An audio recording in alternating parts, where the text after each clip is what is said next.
युसुफ पठाण, प्रतिनिधी मालेगाव, नाशिक। मीरा रोड येथील एका गृहसंकुलात बकरी आणण्यावरून सुरू झालेला वाद आता हळूहळू हिंसक वळण घेत असल्याचं चित्र समोर आलं आहे। हिंदुत्ववादी संघटनांनी संबंधित सोसायटी परिसरात आंदोलन करत डुक्कर नेण्याचा प्रयत्न केला, तसेच हनुमान चालीसा पठण आणि घोषणाबाजी केल्याने परिसरात तणावाचं वातावरण निर्माण झाले आहे। मीरा रोड येथील पूनम क्लस्टर या उच्चभ्रू गृहसंकुलात विविध धर्मीय नागरिक वास्तव्यास आहेत। 2 दिवसांपूर्वी बकरी ईदच्या पार्श्वभूमीवर काही रहिवाशांनी संकुलात बकऱ्या आणून ठेवल्याचं समोर आलं होतं। यावर काही रहिवाशांनी आक्षेप घेतल्याने वाद निर्माण झाला होता। या पार्श्वभूमीवर सोमवारी रात्री हिंदुत्ववादी संघटनांनी सोसायटी बाहेर आंदोलन केलं होतं। त्यावेळी परिस्थिती काही काळ नियंत्रणात आली होती, मात्र आंदोलनकर्त्यांची एका मुस्लिम व्यक्तीसोबत बाचाबाची झाली।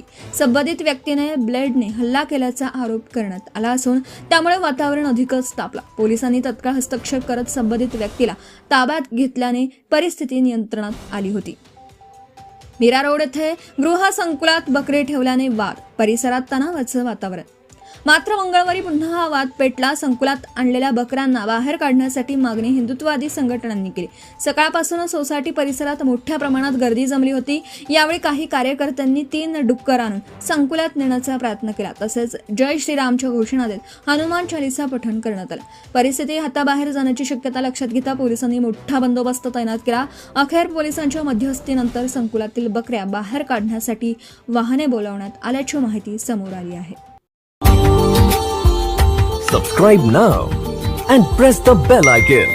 Never miss an update.